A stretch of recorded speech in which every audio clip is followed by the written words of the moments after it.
예, 시청자 여러분 안녕하십니까? 오늘 특별 초대석으로 장기표 선생님 모셨습니다. 선생님 안녕하십니까? 안녕하십니까? 아유, 건강하십니까? 어떻습니까? 그런 대로 괜찮습니다. 예.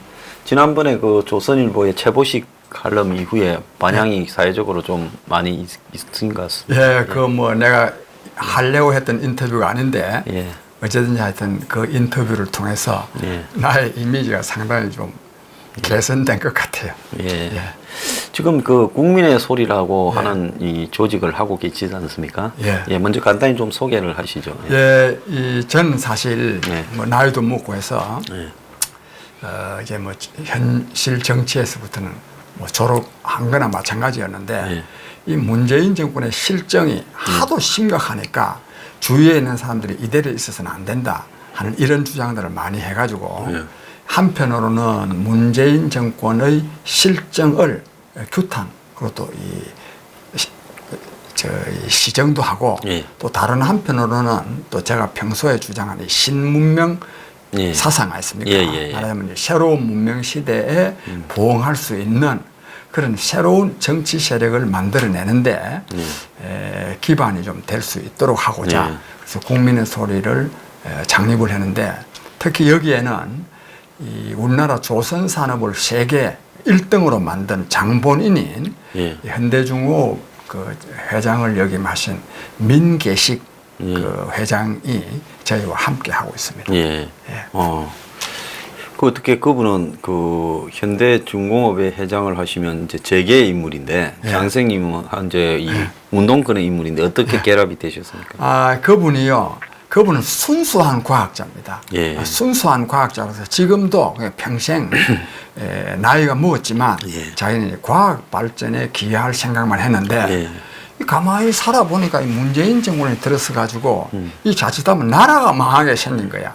자기가 아무리 과학기술 발전해봐야 나라가 있어야 과학기술이 있는 거 아니겠습니까? 그래서 이 문재인 정권의 실정을 규탄하는 집회에 많이 참여하다가 보니까 그것까지는 한계가 있다. 결국은 이 기존 정치 세력을 대체할 새로운 정치 세력이 나와야 된다고 봐서 그것에서 이제 나하고 뜻이 맞아가지고 함께 지금 국민의 소리를 하고 있습니다. 그저께인가 보니까 광고가 조선일보에 실렸더라고요. 오늘 그렇지 않아도 그거에 대해서 내가 좀 집중적으로 말씀드리려고 하는데 모레 그러니까 7월 20일 오후 5시 광화문 원표공원에서 원표공원이라는 데는 코리안 호텔에서부터 동아면세점 그 사이입니다. 거기에서 민주노총 규탄대회를 합니다. 민주노총 규탄대. 우리 국민들도 잘 아시다시피 민주노총의 횡포가 보통 심한 게 아닙니다. 이 민주노총의 횡포 때문에 지금 나라 경제가 지금 망하게 생겼습니다. 그래서 모레 7월 20일 오후 5시에 광화문에서 민주노총 규탄대회를 합니다. 장선생님 하면 과거에 이제 이 60년대 말 70년대 80년대 90년대를 거치시면서 제야 운동의 대부다 이렇게 이제 봐야 되는데 그때 보면 장선생님 처음에 이제 이 등장하신 게 전태일 열사 분신 사건에 그분이 나에게 대학생 친구가 한 명 있었으면 좋겠다. 근로기준법 이 해설 문제 때문에 그랬죠, 그죠? 그래서 이제 거기에 그 이후에 가족을 찾아가고 또 그 이후에 노동운동 열심히 하셨지 않습니까?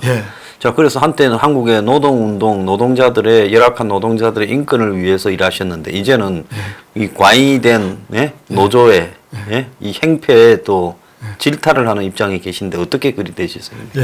지난날은요 노동자들이 이른바 사회적 약자였습니다. 실제로 물론 노동자 중에서도 특별히 잘 사는 사람이 한두 명이 아니라 상당수는 있었겠지만 전체적으로 사회적 약자였습니다. 근데 지금도 노동자들이 또 어려운 노동자도 많이 있습니다.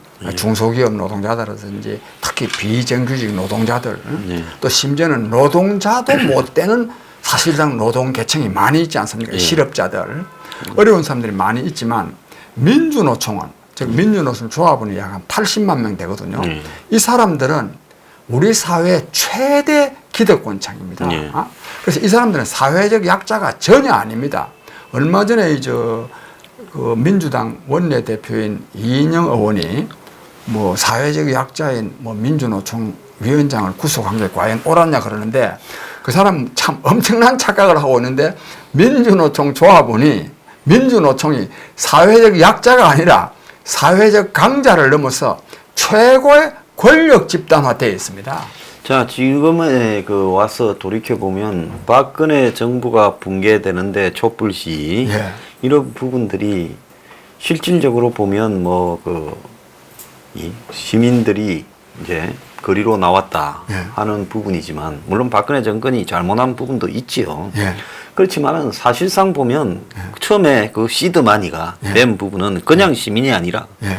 이제 민주노총이 자신들의 유리한 정권을 만들기 위해서 그야말로 조직적으로 당시에 촛불 시에 기본적인 동력, 조직력 뭐 이런 부분들을 동원한 거다 이래 볼 수 있지 않겠습니까? 그건 그 사실이죠. 예. 그러나 촛불 집회 자체가 예. 뭐 민주노총이 다 주도한 건 예. 아니에요. 예. 그러나 초기에 광화문에서 예. 그런 집회가 시작될 수 있도록 하는 데는 동력을 제공했다는 동력을 제공한 거죠. 예, 예. 그런 점에서 민주노총이 말하자면 선두적인 역할을 했죠. 예, 그게 저도 뭐 그런 인식에 공감을 하는데요. 예. 그러니까 이제 노조 차원을 넘어서서 이제 정치에도 그야말로 영향을 미치면서 예. 지금 뭐 이제 정권에 대해서도 그 정권이 감당을 못하는 사태로 벌어졌지 않습니까? 예. 근데 여기에 이제 이해가 안 가는 거는 저는 이 보수 진영에 있는 입장에서 바라봤을 때 박근혜 이명박 정부 9년에 예. 도대체 이 민주노총이라는 문제가 지금만 벌어진 문제가 아닐 건데. 아니죠. 예, DJ 노무현 10년간의 그 문제의 위험성들이 충분히 보였는데. 예. 그 정권들은 왜 정권의 명운을 걸고 과감한 노동개혁에 나서서 그야말로 약자를 위한 이런 어떤 노조운동들이 될 수 있도록 전환을 시키는데 실패했을까요? 근데 그게 이제 사실 정권이요.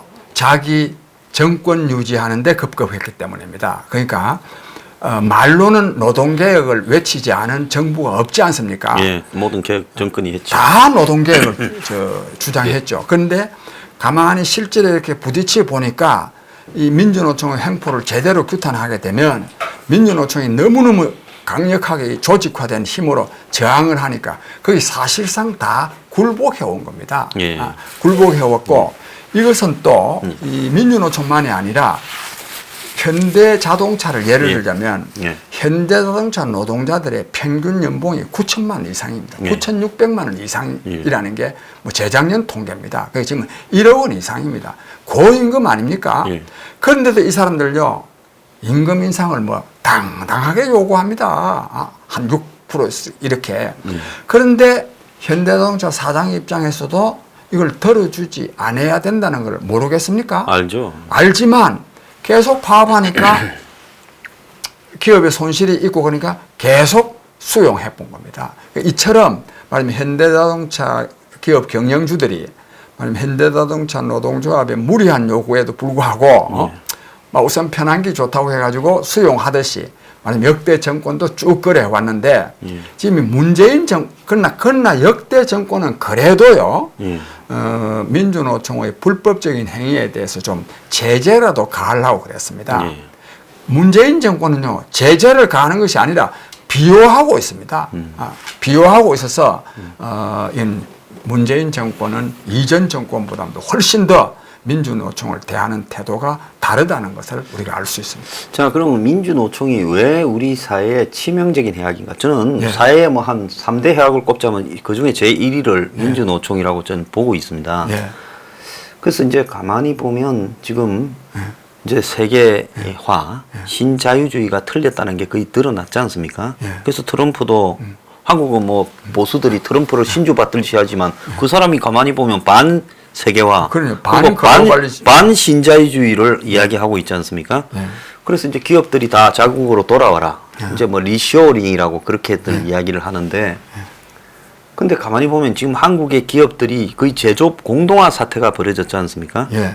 그래서 뭐 4차 산업이니 무슨 혁신 산업이니 하지만 제조업이 저는 이래도 제조업이 제일 중요합니다. 제조업이 그냥 그 나라가 되려면 그러면 제조업과 농업이 잘 돼야 돼요. 그렇게 생각하시죠. 저도 뭐 100% 공감합니다. 그런 상황에서 보자면 지금 한국에서 제조업이 나가게 된 가장 원인이 예. 제조업이 노동 생산성에 걸맞는 예. 임금 수준이어야 되는데 예. 미국의 자동차 회사에 보면 5, 6만 불이더라도요. 예. 이 임금이 우리보다 한 3천만 원 정도 싸요. 예. 그러니까 미국의 자동차 공장의 노동자들이 한국보다 한 30% 정도 노동 생산성이 예. 더 좋다는 겁니다. 예. 예. 그러니까 이런 월급으로는 예. 지금 월급 수준으로 임금 수준으로는 감당이 불가능한 거 아니겠습니까? 예, 그렇습니다. 그런데요, 그 아까 우리 황 소장께서는 민주노총을 뭐 3대 해악 중에 이 예. 국가적인 해악을 입히는 것 중에 하나라 그랬는데 제가 이걸 뭐 어떻게 우리가 뭐 과학적으로 하나하나 조사할 수가 있겠습니까? 제가 볼 때는요, 민주노총이요, 이 대한민국을 어렵게 하는데 저는 제1 집단이라고 생각합니다. 이거는 사실 만국 제1호입니다, 이게. 왜 그러냐 하면 민주노총 때문에요, 기업인들이요, 사업을 못 하겠다 합니다. 이게 그냥 하는 푸념이 아닙니다. 실제로 민주노총 때문에 기업인들이 사업을 못 해가지고 폐업도 하기 어렵습니다. 민주노총 때문에요, 폐업도 마음대로 못 합니다. 왜? 예. 폐업하면 그 남아있는 노동자들 처리 문제 처리 문제 때문에. 때문에. 그래서 폐업도 잘 못하지만 어쨌든 그러나 폐업하는 경우도 많이 있지만 해외로 나가는 기업이 얼마나 많습니까? 예. 그러니까 민주노총 때문에 말하자면 이 기업인들이 기업을 못하겠다고 하고 기업인들이 기업을 못하면 그 나라는 망하는 거지. 예. 그런 점에서 저는 민주노총은 말하자면 이 만국 십적 제1호라고 생각하고 그다음에 제가 여기서 하나 미리 강조해 두고 싶은 것은 민주노총은 노동자들의 단체이지만 노동자들을 위한 단체가 아닙니다. 이 단체가. 예. 말하자면 민주노총 조합은 80만 명을 위한 단체지 예. 전체 1,700만 노동자들에게는요 원수 같은 단체입니다. 예. 말하자면 민주노총의 횡포 때문에 이 다른 노동자들은요 엄청난 피해를 입고 있습니다. 예를 들자면 하청기업들 아닙니까? 민주노총 대기업 노동자들의 고임금 때문에 저임금에 묶여 있거든요. 또 우리 사회의 제일 큰 문제가 뭡니까? 비정규직과 청년 실업 아닙니까? 비정규직이 왜 생기느냐? 정규직으로 채용을 하면 고임금을 줄 수밖에 없는 거 아닙니까? 예, 그리고 평생 보장이 되고요. 또 평생 해고도 못 하는 거예요. 예. 그러니까 비정규직으로 말하면 해고를 자동적으로 말이죠. 계약직으로 하고 예, 또 파견 근로가 임금도 있고. 또 적게 주도 예. 되고 또 파견됐대요. 그러니까 이게 민주노총 조합원들의 고임금과 무해고 때문에 비정규직이 생깁니다. 그다음에 청년 실업도요. 민주노총 조합원들이 해고를 반대하는 투쟁을 하니까 기업 경영진들이요 인력 운용의 자율성이 없는 겁니다. 해고를 못하는 거예요. 해고를 못하니까 신규 채용을 못할 거 아닙니까? 신규 채용을 못하면 젊은이들이 취직할 데가 없는 거죠. 그래서 우리 사회의 가장 큰 문제인 비정규직과 청년 실업의 말하자면 근본적인 원흉이 민주노총입니다. 또 여기에다가 아까 말한 대로 저임금 노동자들도 민주노총의 고임금 때문에 저임금 노동자들이 묶여 있는 거거든요. 이거는 이미 오래전부터 사회가 공인된 사실이지만 현대자동차 같은 데서요 정규직 사원들이 높은 임금을 요구하니까 사업주로서는 할 수 없이 인정하지 않습니까? 예. 이 손해를 어디다 보충하느냐? 납품 단가를 낮추지 않습니까? 그 납품 단가 낮추면 그 납품하는 중소기업체의 하청 협력사들한테 협력사 노동자들의 임금이 정각이 떨어지게 되죠. 이처럼 그래서 내가 요 중요한 걸 하나 지겠는데 마치 민주노총은 노동자들의 권익을 정대시키기 위해서 노동자들을 대표한 조직 같지만 노동자들을 대표하는 조직도 아니고 노동자들의 권익을 완전히 그냥 망치는 그런 집단입니다. 그러니까 어느 사회든 이 사회에서 이제 생산에 종사한 사람들이 가져가는 몫이 있지 않겠습니까? 그럼요. 예. 그다음 기업주는 기업주대로 또 금융가는 금융가대로 또 주식이나 이런 걸 산 자본가는 자본가대로 그럼 노동자에게 돌아오는 몫이 있는데 이 노동자에게 돌아오는 몫을 저 사람들이 정치적 투쟁으로 자기가 다 가져가야 될 몫 이상으로 과도하게 저는 정치 임금이라고 표현하고 싶어요. 한 30-40%를 얹어버려서 갖고 가니까 결국은 나머지 노동자들이 받아야 될 몫이 확연하게 줄어들고 그러니까 비정상적인 임금이 거의 비슷한 일, 동일 조건에서 동일 노동을 하면서 2배 이상 차이가 나는 이런 현상이 벌어지는데 근데 저 사람들이 마치 비정규직이거나 하청 노동자들을 위하는 양 집회를 하고 하는 부분을 보면 저는 진짜 아주 그 가식에 혐오가 나더라고요. 그러면 이 사람들이 내가 앞서 말씀드린 대로 이 민주노총 조합원들의 고임금, 말하자면 무해고 때문에 네. 비정규직과 청년 실업이 생기는데 예.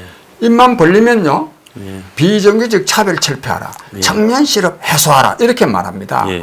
그래서 그런데 이제 내가 조금 더 다시 한번 요걸 강조하고 싶은데 예. 우리나라 전체 노동자의 평균 임금은 월 394만 원입니다. 예, 중위소득이라고. 그러니까 이걸 이제 연봉으로 계산하면 예, 예, 예. 약 한 4,800만 원 예. 조금 못 됩니다.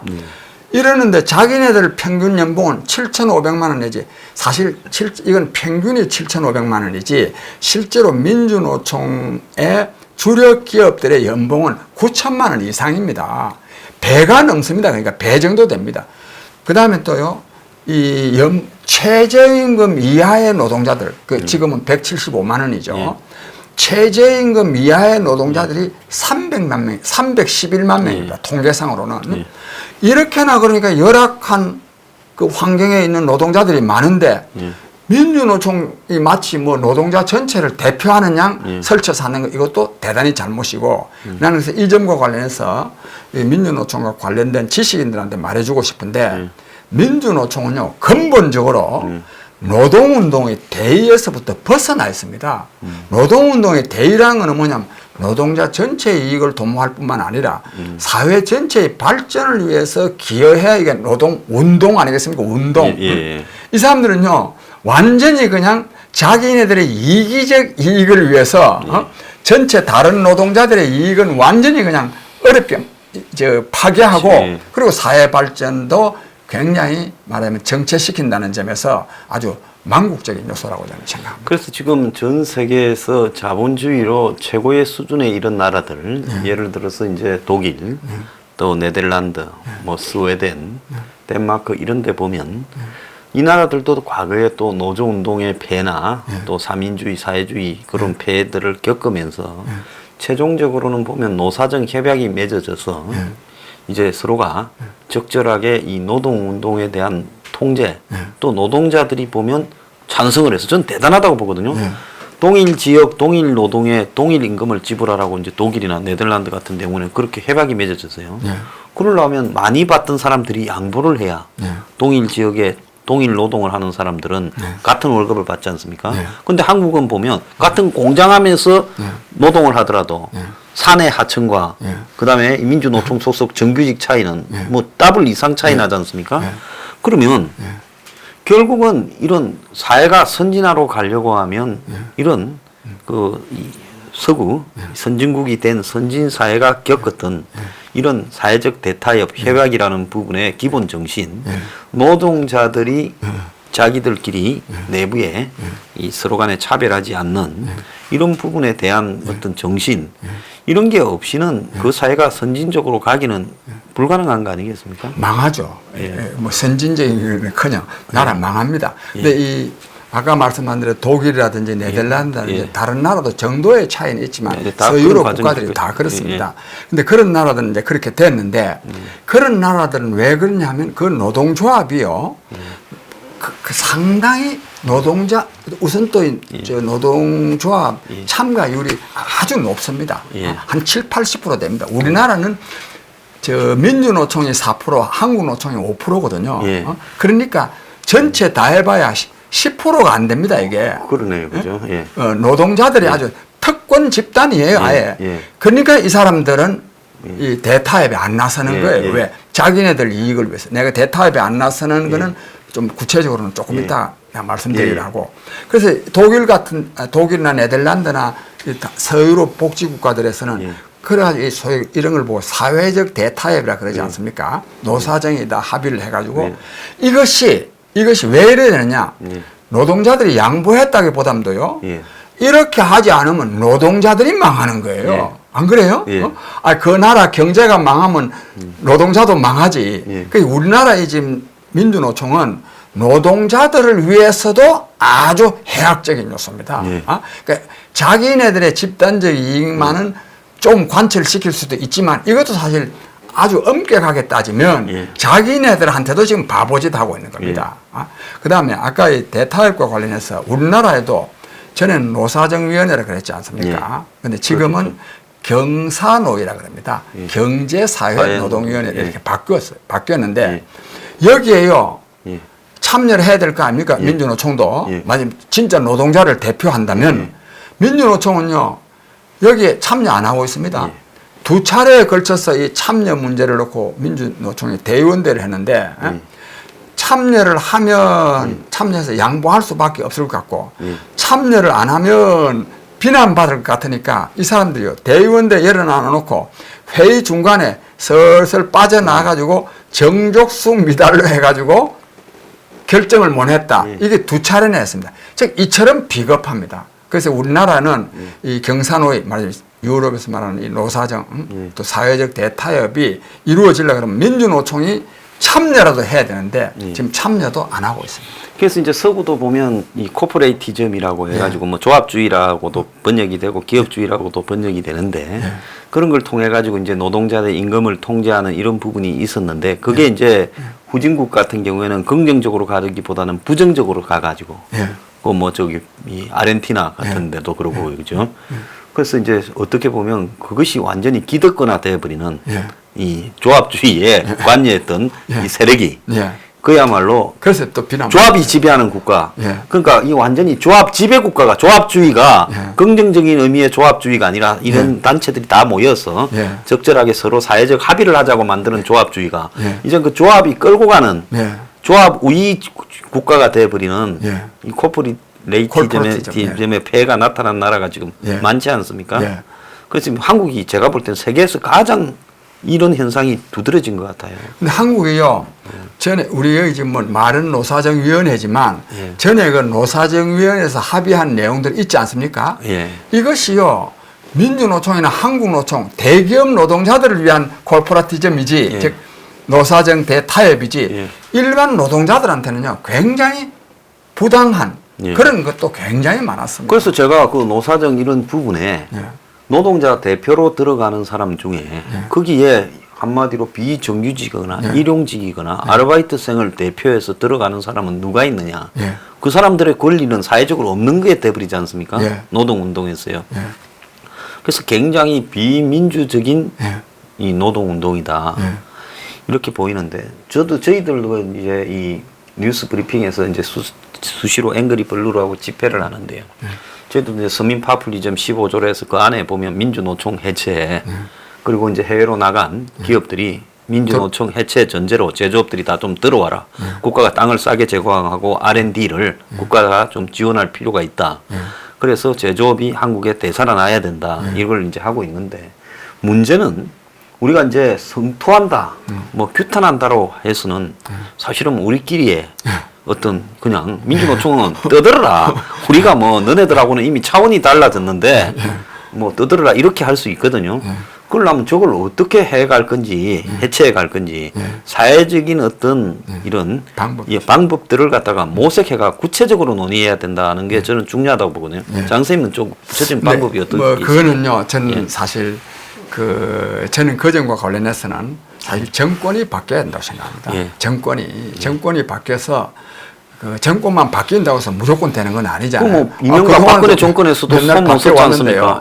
그래서 제대로 된 정권이 들어서서 이러한 부당한 횡포를 말하자면 법에 의해서 엄중하게 처리할 수 있는 그런 정권이 들어서야 된다고 보고. 근데 우선은요, 저희는 이번에 모레 7월 20일 집회를 하신다. 광화문 집회에서 이런 걸 다음 4가지를 주장하려고 합니다. 우선은 요건 좀 설명이 필요하지만 나중에 설명은 다시 하기로 하고 김명환 민주노총 위원장 10시 만에 석방해 붙잖아요. 이 있을 수 없는 일입니다. 이게 법이 그냥 무력화돼 버리고. 그러니까 이거 다시 구속해야 되고 그다음에 민주노총 조합원들의 횡포가 보통 심한 게 아닙니다. 요즘 뭐 건설 공사까지 다 점령하고 뭐 IT 뭐 저기 IT의 단지에도 다 들어가고 난리라더만요. 그럼요. 사업주가 노동자를 고용하는 게 아니라 민주노총이 결정하는 거예요. 이게 이거 써라. 이 우리 사람 서라. 예. 이거 또 한국노총하고 또 붙어가지고 또 패싸움이 붙는 거 하면 이 나라입니까 이게? 어? 이게 그냥 조폭 조직화 되어가고. 이 조폭들이요 서로 그러니까 땅 따먹게 하는 거죠. 옛날에 조폭들이 뭐 공사장에 보면 가서 들어누워 갖고 저 사람 쓰라고 돈 뺏어 먹고 하는 거 똑같지요. 그럼요. 예. 이 딱 조폭 집단이죠. 예. 이게. 그다음에 또 사장이요. 요즘 두드리 맞아도요. 예. 저 조합은 저 노동자한테 두드리 맞아도 경찰이 방관하는 네. 지금 시대가 됐습니다. 왜? 경찰관이 거기 가서 집행하다가 보면 아무래도 저 노동자하고 받습니다. 충돌할 수 있지 않습니까? 예. 충돌하면 뭐 좀 서로 몸싸움도 일어날 수 있고 다치면요. 노동자 다친 것은 엄브레치하고 경찰관 다친 거는 그냥이에요. 전번에 보면 그 현대중공업 예. 그 대우조선하고 통합한다고 그, 예. 본사 앞에서 예. 난리치고 또 울산에서 난리쳐가지고 경찰이 수하게 다쳤지 않습니까? 그럼요. 그런데 대해서요 처벌을 제대로 안 합니다. 못하는 거예요, 이 정권은. 그래서 저는 민주노총 조합원들의 이 불법 행위에 대해서는 엄단해야 된다. 예. 그 다음에 저는 이 중앙노동위원회라는 게 있어요. 중앙노동위원회 또 경사노위 또 최저임금위원회 여기 전부 다 민주노총 조합원과 민주노총 대표와 한국노총 대표가 참여합니다. 이분도 예를 들면 최저임금위원회 보면 민주노총이 조합원이 많으니까 5명, 한국노총이 많으니까 5명, 민주노총이 4명 이렇게 다 이번에 탈퇴했잖아요. 아이 보세요. 민주노총 조합은 전체 노동자의 한 4% 정도 됩니다. 한국노총 조합은 전체 노동자의 한 5% 정도 됩니다. 요게 지금 숫자가 요즘 조금 늘어나서 변동이 있는데 요 10%밖에 안 되는 사람들이요. 노동자 대표 전체를 잡아먹고 있는 거예요. 중앙노동위원회도 그렇고 경사노위도 그렇고. 경사노위는 요즘 조금은 보충이 되고 있어요. 저 비정규직 뭐 이런 청년 노동자. 또 최저임금위원회. 그래서 나는 이런 이 대표성을 인정하지 않아야 된다. 왜? 그 사람들이 전혀 노동자 대표성이 없는데 대표를 인정하면 되느냐? 이걸 저는 문재인 정권에게 압박을 가해가지고 말하자면 민주노총 조합원의 불법 행위에 대해서 엄단하도록 하고 그리고 민주노총과 한국노총 대표를 노동자 대표로 인정하면 안 된다 하는 것을 지금 우선 요구하고 있습니다. 예. 자, 그래서 이제 토요일 날 몇 시에 동아면에서 이번 토요일 모레입니다. 예, 모레. 7월 20일 오후 5시에 그 동아면시점하고 고려하나 호텔 사이에 원표 공원이라는 데가 있습니다. 거기서 우리가 민주노총 규탄대회를 합니다. 예, 좀 잘 되셨으면 좋겠습니다. 예. 그래서 저희들도 뭐 저희들 집회에서 비슷한 일들을 좀 주장을 하고 있는데요. 예. 저희들은 이게 워낙 사회에 뿌리를 박혀 있고 이것이 돈과 조직과 한마디로 이제는 기득권 집단화 되어 있기 때문에 그리스에 가만히 보면 기득권 집단들이 사회를 갖다가 돈이 될 만한 걸 다 하나씩 가지고 있어요. 그렇습니다. 뭐 축구 경기에 티켓 파는 것부터 유람선 타는 것까지 다 이렇게 뜯어먹고 있다는. 그러다 보니 그리스 자체가 뭘 해볼라 해도 방법이 없는 나라로 갔고 또 아르헨티나가 옛날에 패론주의 때문에 노동자들 때문에 그리 돼버렸지 않습니까?